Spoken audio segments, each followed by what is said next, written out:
오늘도 할렐루야 교회 1번호 예배에 오신 여러분들을 주님의 이름으로 환영합니다. 今日もハレルヤ教会日本語礼拝にお越しくださった皆様を主の皆で歓迎いたします。 영상으로 보시는 분들도 축복합니다. 映像でご覧になっている方々も祝福します。 꼭 저희 교회나 가까운 교회를 방문해 주시기 바랍니다. ぜひハレルヤ教会や近くの教会をご訪問なさってください。 제가 지난주에 드라마를 하나 들려드렸습니다.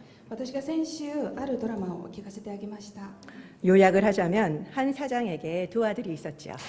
内容を要約しますと、ある社長に2人の息子がいました。 사고뭉치 둘째 아들이 유산을 요구했습니다.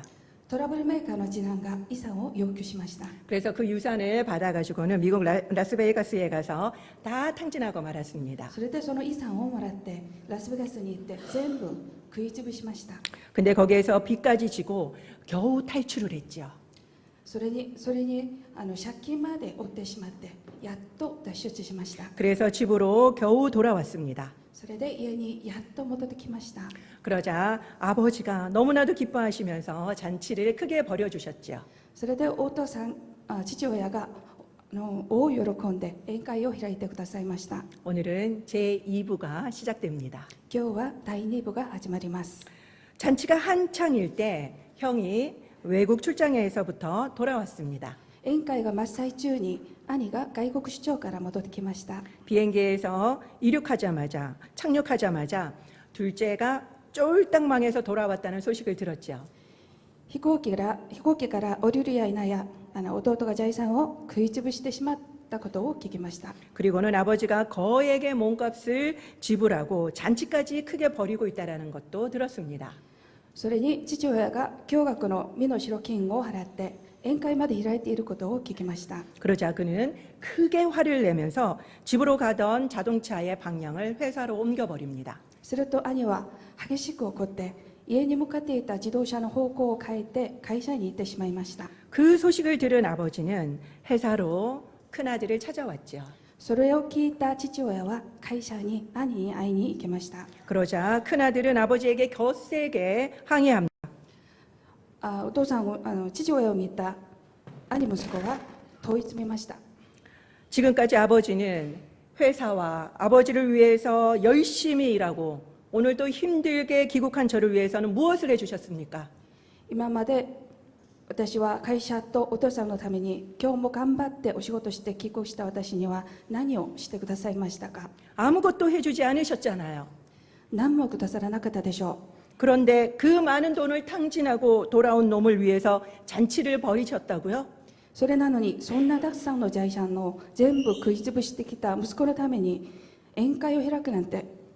그러자 아버지는 따뜻하게 큰아들의 등을 쓰다듬으면서 말씀하셨습니다. すると父親は温かく背中を刺しながら語られました。 내가 죽으면은 내 것이 어차피 다 네 것이 아니니.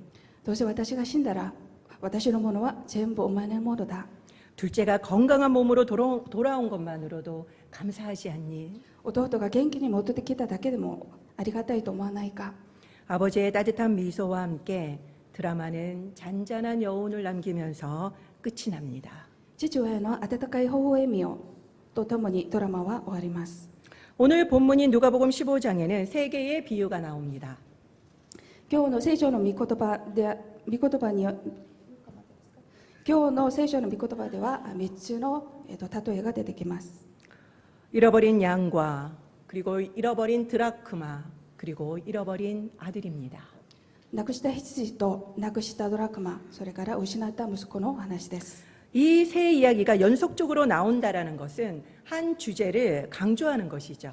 この3つの話が連続的に出てくるということは、ある主題を強調しているということです。 이것을 통해서 예수님은 도대체 뭘 말씀하고 싶으셨던 걸까요? これを通してイエス様は何を言いたかったでしょうか？ 그거를 알려면 먼저 이 이야기의 배경을 알아야만 합니다. それを分かるためには、まずこの話の背景を分からなければいけません。 1, 2절을 볼까요? 1節と2節をご覧ください。 세리와 죄인들이 예수님의 말씀을 들으려고 왔습니다. 主税人たちと罪人たちがイエス様の話を伺うために来ました。 그러자 바리새인과 서기관들이 예수님을 비난했죠. するとパリサイ人や立法学者たちはイエス様を非難します。 당시 경건한 유대인들은 죄인들과는 식사하지 않았기 때문입니다. 当時敬虔なユダヤ人は罪人とは食事をしませんでした。 비난을 하니까 예수님이 이야기를 시작하셨습니다. 非難を受けたらイエス様は話を始めます。 이 세 이야기의 공통점은 무엇일까요? この3つの話の共通点は何でしょうか。 모두 잃어버리고 찾는다는 것입니다. それは全部なくしてから探しているということです。 언제까지 찾나요? いつまで探しますか。 다 같이 4절을 한번 읽어보도록 하겠습니다. みんな一緒に4節をお読みしましょ 시작. 그 잃은 것을 찾아내기까지 찾아다니지 아니하겠느냐. う。4節、いなくなった一匹を見つけるまで探し歩かないでしょうか。 그리고 8절도 우리 다 같이 한번 읽어보도록 하겠습니다. 8節も一緒にお読みしましょう。 시작. 등불을 켜고 집을 쓸며 찾아내기까지 부지런히 찾지 아니하겠느냐. 8節、明かりをつけ家を入って見つけるまで注意深く探さないでしょうか。 두 절에서 반복되고 있는 것이 무엇입니까? この文句で繰り返されているところは何でしょうか。 찾아내기까지입니다. 見つけるまででした。 바로 찾을 때까지 주인은 찾았습니다. 見つけるまで探して歩きました。 그러면은 세 번째 이야기, 이 탕자의 비유에는 찾는다는 이야기가 나옵니까? また3番目の話、放蕩息子の話では探しているという話が出てきますか。 나옵니까? 出てきますか。 안 나오죠. 出てないですね。 예수님은 두 번이나 주인은 열심히 찾는다는 얘기를 반복해서 하셨습니다. イエス様は2度も繰り返してなくしたものを熱心に探していると繰り返しました。 그럼 예수님이 이 탕자의 비유에서도 말하고자 하신 게 무엇이었을까요? ではイエス様が放蕩息子のその例えで話されたかったのは何でしょうか。 아버지도 당연히 잃어버린 아들인 탕자를 찾을 때까지 찾는다라는 것입니다.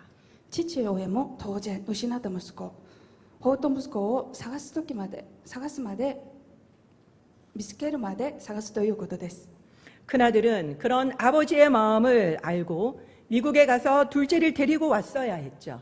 兄息子はそんな父の心をしてアメリカにいて弟を連れてこなければなりませんでした。 그리고는 그 둘째가 정신을 차리도록 옆에서 도와야만 했습니다. それから弟がしっかりするようにそばで助けなければなりませんでした。 어쩜 아버지는 둘째가 나가기 전에 형이 잘 케어해 주길 원했겠죠.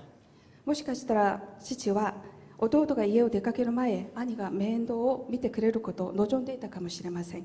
형은 그렇게 했습니까? どうですか。兄はそうしましたか。 전혀 그렇게 하지 않았습니다. 全然そうしませんでした。 둘째가 나가자 아버지는 매일 마을 어기로 나갔습니다. ついに次男が家を出てしまったら父親は毎日村の入り口へ出かけました。 어쩔 수 없이 둘째가 스스로 오기만을 기다린 거죠. 仕方なく次男が自分で家に戻ってくることを待ちました。 여기에서 잃어버린 아들은 누구입니까? ここで失った息子は誰でしょうか。 물론 표면적으로는 집 나간 둘째가 잃어버린 아들이죠. もちろん表面的には家を出た次男が亡くした息子です。 그러나 예수님은 집에 있던 그 큰 아들이 잃어버린 아들이라는 것을 말하고 싶었던 것입니다. しかしイエス様は家に泊まっていた長男が亡くした息子だということを話した方です。 큰 아들은 아버지와 함께 집에 있었습니다. 長男は父親と共に家に泊まっていました。 그리고 아버지의 말도 다 잘 들었죠. それから父の癒し目を破ったこともありませんでした。 그렇지만 아버지의 마음에는 전혀 관심이 없었습니다. しかし父親の心には全く関心のない息子でした。 그렇다면 그가 관심이 있었던 것은 무엇입니까? では彼の関心があることは何でしたか。 아버지의 재산뿐이었습니다. 父の財産だけでした。 그가 왜 그렇게 화를 냈을까요? なぜ兄はそんなに激しく怒ったでしょうか。 그것은 바로 아버지가 돌아가신 뒤에 자신의 몫으로 돌아올 재산이었기 때문입니다. それは父親が亡くなった後、自分のものになる財産だったからです。 근데 그것이 둘째를 위해서 쓰이는 것이 몹시 언짢았던 거죠. 自分のものになるものが弟のために使われたのがとても不機嫌だったのです。 아버지는 둘째에게 너무나도 자비로운 아버지로 나옵니다. 父親は次男にとても慈悲深い父親と話されています。 그러면은 둘째에게만 자비로웠을까요? 次男だけで慈悲深かったですか？ 아니죠. そうではないですね。 큰아들에게도 똑같을 것입니다. 長男にも同じでした。 그러나 자비를 받은 형에게서 자비의 모습은 전혀 찾아볼 수가 없습니다. しかし兄には慈悲は見つかりませんでした。 동생이 집을 나가도 신경을 전혀 안 쓰지요. 自分の弟が家を出かけても全然気にしませんでした。 그리고 동생이 돌아왔는데도 전혀 반기지도 않습니다. 彼が戻ってきたのにも全く喜んでなかったです。 도리어 화까지 냅니다. かえって怒ってしまいました。 너무나도 무자비한 형이지요. とても無慈悲な兄です。 여기에서 둘째는 세리와 죄인들을 말하는 것입니다. ここで次男は修税人と罪人たちを意味します。 큰아들은 바리새인과 서기관들을 가르치죠. 長男はパリサイ人と立法学者を意味します。 우리도 열심히 교회를 다니고 많은 훈련을 받고 잘 섬깁니다. 私たちも熱心に教会に通い、たくさんの訓練を受けます。 바리새인과 서기관과 다를 바 없습니다. パリサイ人と立法学者と変わりありません。 그렇지만 우리는 하나님의 마음에는 관심이 있으십니까? しかし神様の御心にどれくらい関心がありますでしょうか？ 주위의 연약한 지체가 교회를 안 나오면 신경을 쓰십니까? 周りの弱い生徒たちが教会に出てこない場合、神経を使いますでしょうか？ 하나님을 아직 모르는 사람이 보이면 전도를 하십니까? 神様を知らない人に伝道をしていますでしょうか？ 전도라는 것은 모름지기 은사가 있는 사람이나 하는 거라고 미루지 않으십니까? 伝道は賜物のある人がやるものだと言いながら後回ししていませんか？ 그러면서 하나님 축복에는 큰 관심을 가지고 있지는 않으십니까? 代わりに神様の祝福には大きな関心を持っているのではありませんか？ 이런 모습이 우리에게 조금이라도 있나요? このような姿が私たちに少しでもありますか？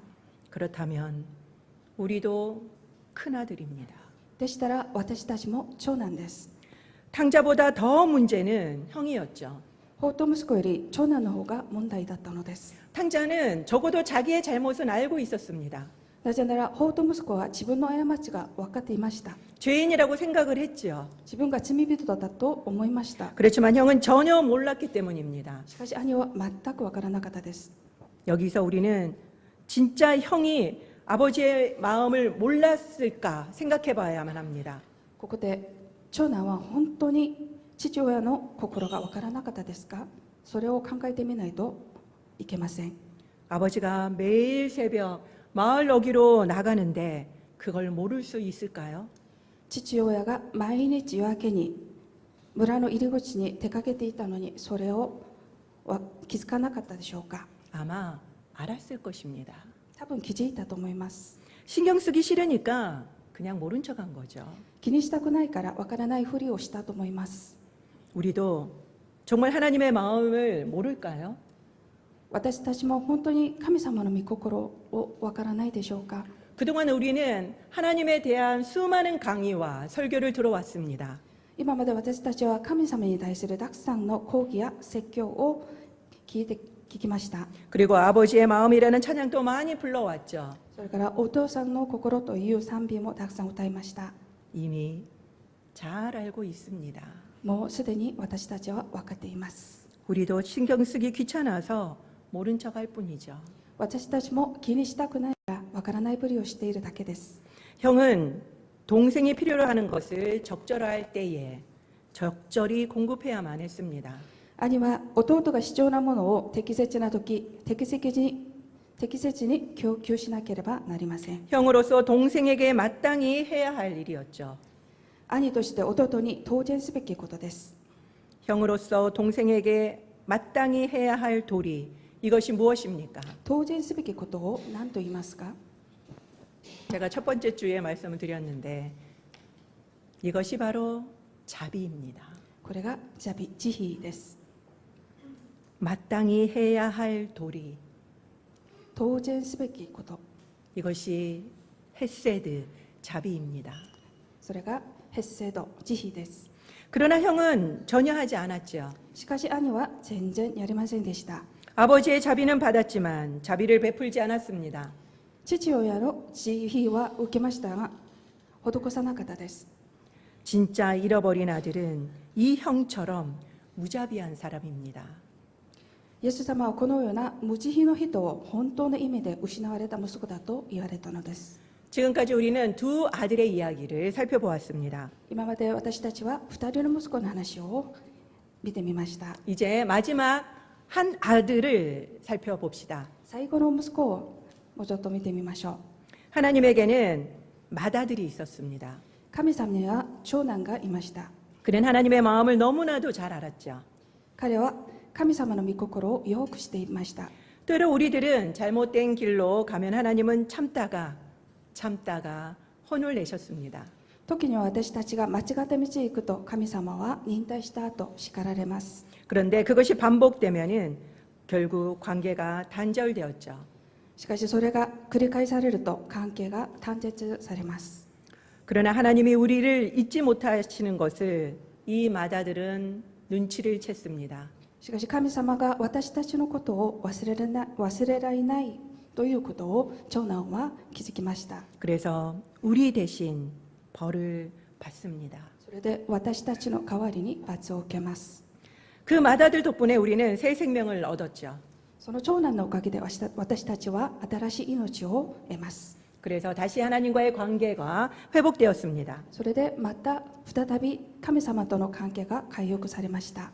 이 아들, 이 세 번째 아들이 누구일까요? この息子、3番目の息子は誰でしょうか。 그렇죠. 예수님입니다. そうですね、イエス様ですね。 우리는 먼저 하나님의 자비를 얻었습니다. 私たちはまず神様の慈悲を得ました。 그리고 예수님의 자비로 다시 생명을 얻었지요. それからイエス様の慈悲によって再び命を得ました。 예수님은 우리가 자비를 받았다면 자비로운 사람이 되라고 말씀하십니다. イエス様は慈悲を受けたら慈悲深い人になれと語られています。 누가복음 6장 36절을 다 같이 읽도록 하겠습니다. ルカの福音書6章36節を一緒にお読みしましょう。 너무 중요한 말씀이니까 집중해 주시기 바랍니다. とても大事な御言葉ですので集中してください。 시작. 너희 아버지의 자비로우심 같이 너희도 자비로운 자가 되라.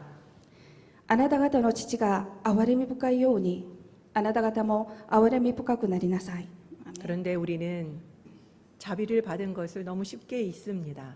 しかし私たちは憐れみを受けたことを簡単に忘れます。 마치 성경에 나오는 1만 달란트 빚진 사람과 같죠.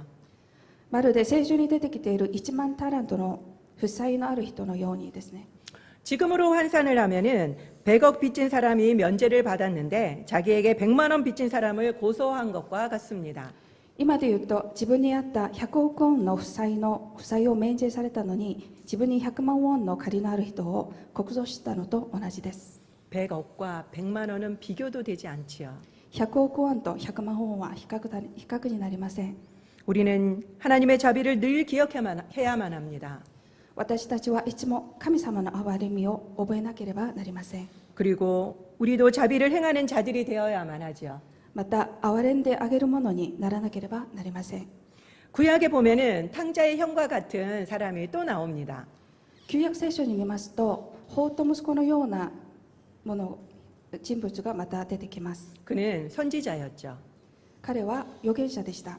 선지자는 하나님의 말씀에 철저히 순종해야 하는 사람이었습니다. 預言者は神様の御言葉に徹底的に従順しなければなりません。 하나님이 그에게 아수르의 수도 니느웨에 가서 심판을 선포하라고 말씀하십니다. 神様は彼にアッシリアの首都ニヌベに行き裁きの宣言をせよとおっしゃいました。 그러자 그는 반대 방향인 다시스로 갑니다. すると彼は反対側のタルシッシュへ行きます。 그리고 차라리 죽기를 바라지요. それから死ぬことを選びます。 왜냐하면은 악한 아수르인이 구원받는 것은 눈뜨고 볼 수 없었기 때문입니다.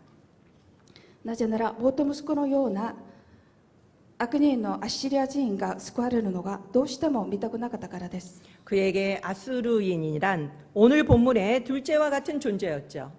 彼にはアッシリア人という人は今日の聖書の御言葉の次男と同じような人物でした。 그는 악한 아수르인은 구원받으면 안 된다라는 자신의 생각과 감정이 더 중요했습니다. 彼はアッシリア人は救われてはいけないとの自分の思いや感情がもっと重要でした。 그래서 아수르인을 구원하려는 하나님께 화를 내죠. ですのでアッシリア人を救われるという神様に怒ります。 큰아들과 너무 똑같지 않습니까? 長男とそっくりではないでしょうか。 그가 누구일까요? 彼は誰でしょうか。 그렇죠. 요나입니다. そうですね、ヨナです。 요나가 하나님을 몰라서 이렇게 했을까요? ヨナが神様を知らなかったからやった行動でしょうか。 요나서 4장 2절 말씀을 다 같이 읽도록 하겠습니다. ヨナ書4章2節を一緒にお読みしましょう。 시작. 그러므로 내가 빨리 다시스로 도망하였사오니 주께서는 은혜로우시며 자비로우시며 노하기를 더디하시며 인애가 크시사 뜻을 돌이켜 재앙을 내리지 아니하시는 하나님이신 줄을 내가 알았음이니이다. それで私は初めタルシッシュへ逃れようとしたのです。あなたが情け深く憐れみ深い神であり、怒るのに遅く恵み豊かで災いを思い直される方であることを知っていたからです。 요나는 하나님이 자비로우신 분인 걸 알았기 때문에 거역했다라고 말하고 있습니다. ヨナは神様の憐れみをよくしていたから逆らったと言っています。 결국 아수르는 멸망을 했습니다. 結局アッシリアは滅びました。 그러면 이 하나님이 아수르가 멸망할 것을 모르셨을까요? 神様がアッシリアが滅ぶことをご存知でなかったでしょうか。 아니죠. 違います。 하나님은 아수르가 멸망할 것을 알면서도 죄인에게 끝까지 기회를 주신 것입니다. 神様は滅亡することを知っておられましたが、最後まで罪人に機会を与えられたのです。 하나님은 악인이 죽는 것을 원하지 않으십니다. 神様は悪人が死ぬことを望まれません。 에스겔서 33장 11절 말씀을 다 같이 읽도록 하겠습니다. エゼキエル書33章11節を一緒にお読みしましょう。 시작. 나는 악인이 죽는 것을 기뻐하지 아니하고 악인이 그의 길에서 돌이켜 떠나 사는 것을 기뻐하노라. 私は決して悪しき者の死を喜ばない。悪しきの者がその道から立ち返り生きることを喜ぶ。 오늘 여러분들은 세 명의 아들의 이야기를 들으셨습니다. 今日皆様は3人の息子の話を聞きました。 여러분들은 무엇을 느끼십니까? 皆さんは何を感じられますか。 중요한 것은 오늘 설교에서 중요한 것은 바로 우리가 아버지의 마음을 알아야 된다는 것입니다. 今日の説教で大事なのは私たちが父親の御心を分からなければならないということです。 아버지의 마음은 일본 땅과 그리고 잃어버린 영혼들에게 아직도 향하고 계십니다. 父なる神様の御心は今日も日本の地と失われた魂へ向けられています。 우리의 생각과 감정이 중요한 것이 아닙니다. 私たちの考えや感情が重要ではありません。 우리는 무엇보다도 하나님의 마음을 생각해야만 합니다. 私たちは何よりも神様の御心を考えなければなりません。 하나님의 마음만 생각한다면 우리는 저절로 자비로운 사람이 될 것입니다. 私たちが神様の御心を考えれば自然に慈悲深い人生を送られます。 기도하겠습니다. お祈りいたします。